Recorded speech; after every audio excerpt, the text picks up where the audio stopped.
모두가 아프다. 치유를 하면 할수록 절실히 깨닫습니다.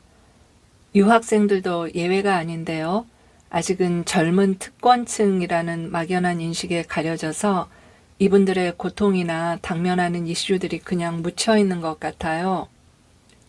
제가 접한 이야기 중에 한 남자 어린이의 사연이 기억에 남습니다.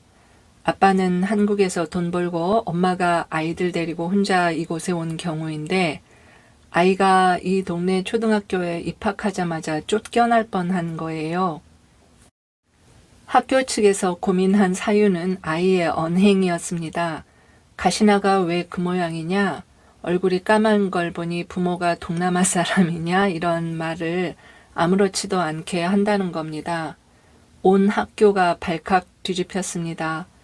미국의 교육 현장이나 사회적 관계에서 말로써 타인을 모욕하거나 개인의 경계선을 침해하는 것은 매우 심각한 사안입니다. 부모나 어른들의 태도를 무심코 따라 했을 그 아이의 속마음은 나랑 놀아줘 였을 테지요. 의사소통이 원활치 않고 수업을 따라가기 어려우니까 무섭고 낯설고 심심했던 거죠. 다행히도 관련 학부모 중에 한 분이 치유 공부 중이어서 이리저리 도움을 주셨고 아이는 퇴학을 면했는데요. 정작 아이 엄마는 울고불고 할 뿐 문제의 원인조차 제대로 이해하지 못했습니다. 아이는 평소에 들은 대로 말했을 테죠.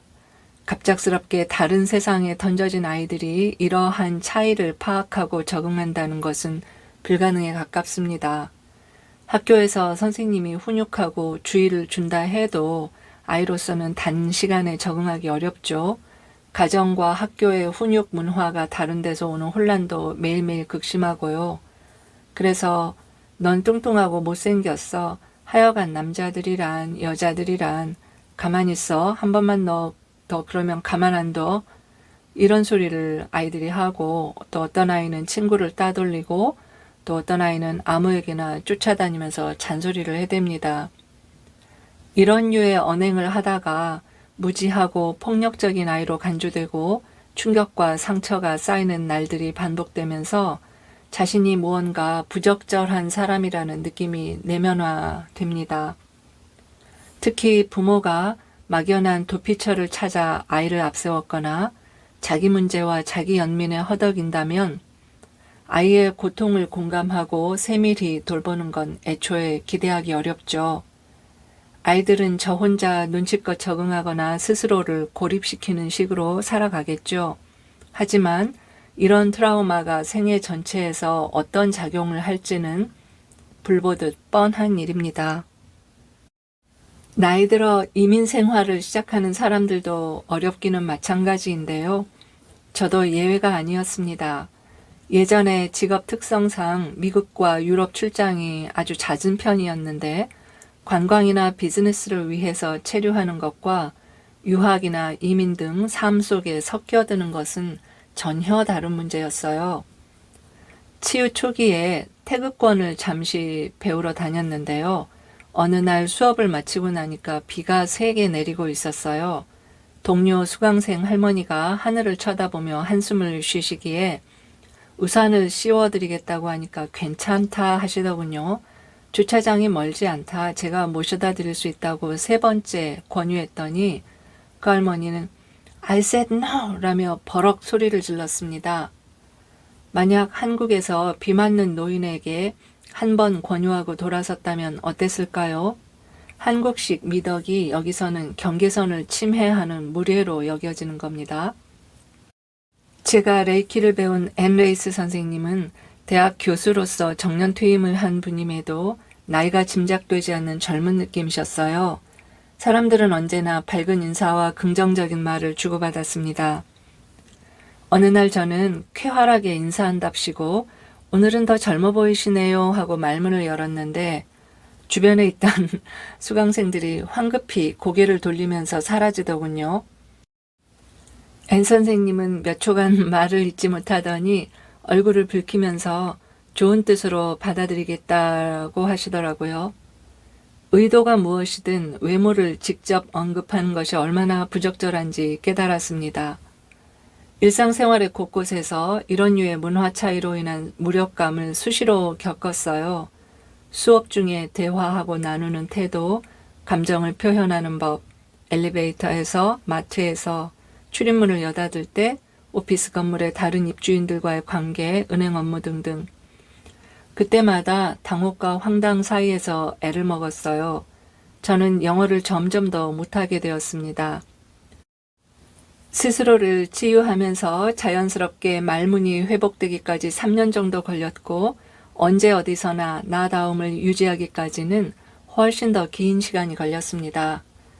인지 능력이 명료한 편인 성인도 이러하니 어린이, 청소년 유학생들의 고통은 어떻겠어요? 부모와 함께 유학이나 이민을 온 아이들 중에는 학교에서 배우는 것과 부모의 행동 양식이 너무 다르니까 수치심을 느낀다고 하는 말을 많이 들었습니다. 등하교를 부모님이 차로 데려다 줘야 하는데 부모님이 나타나면 숨고 싶다는 거예요.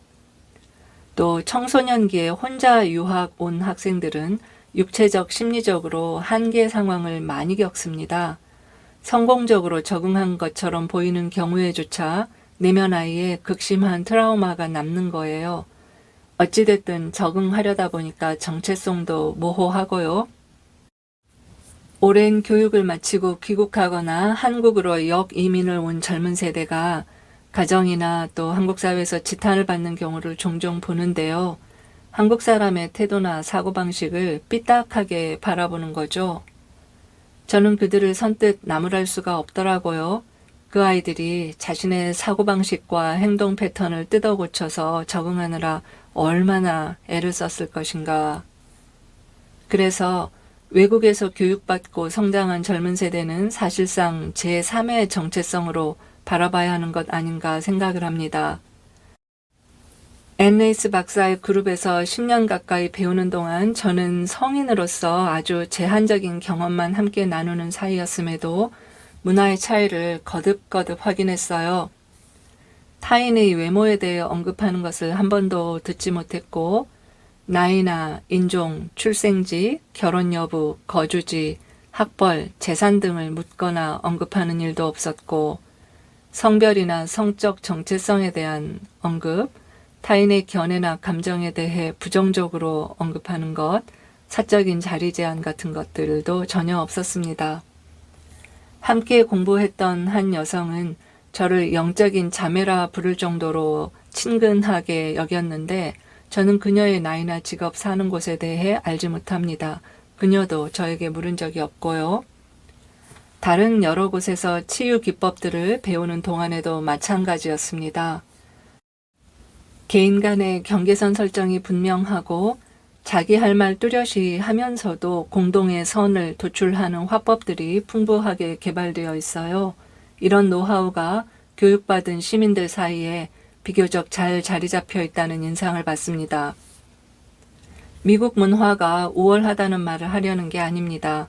오히려 저는 이 사회의 여러 약점과 문제점에 대해 점점 더 깊이 있게 바라보게 되는데요.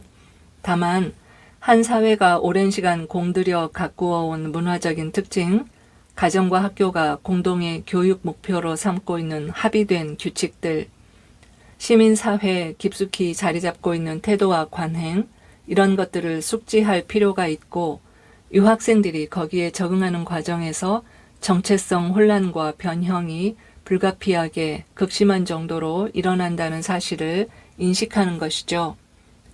옳든 그르든 남의 땅에 와서 남의 예법에 무지하면 고생은 내 몫이니까요.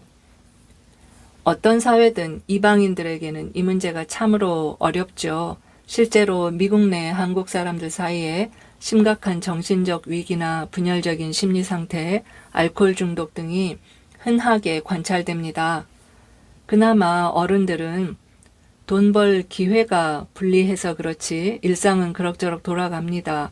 교회를 중심으로 한국 사람들끼리 어울리면서 운전과 마켓용 영어만 좀 하면 버틸 수 있어요. 자녀들은 이야기가 다르죠. 집에서는 한국적 사고방식으로 훈육받고 학교에서는 전혀 다른 관행을 흉내내며 따라잡아야 하는 거예요. 어떤 유능한 어른도 당해내기 어려울 문화적 이질성을 어린 아이들이 시계추처럼 아침 저녁으로 오가며 겪습니다. 영어로 시험도 잘 보고 한국어도 계속해야 하고 무엇보다 자신의 학업 성취, 취직이 부모의 존재 증명이 되는 현실이죠. 그렇다면 아이들은 어떻게 대처하고 살아가는가? 방향은 셋 중 하나일 것입니다. 유학생 이야기는 3편의 시리즈로 이어집니다. 오늘은 여기까지 할게요. 또 만나요. 안녕.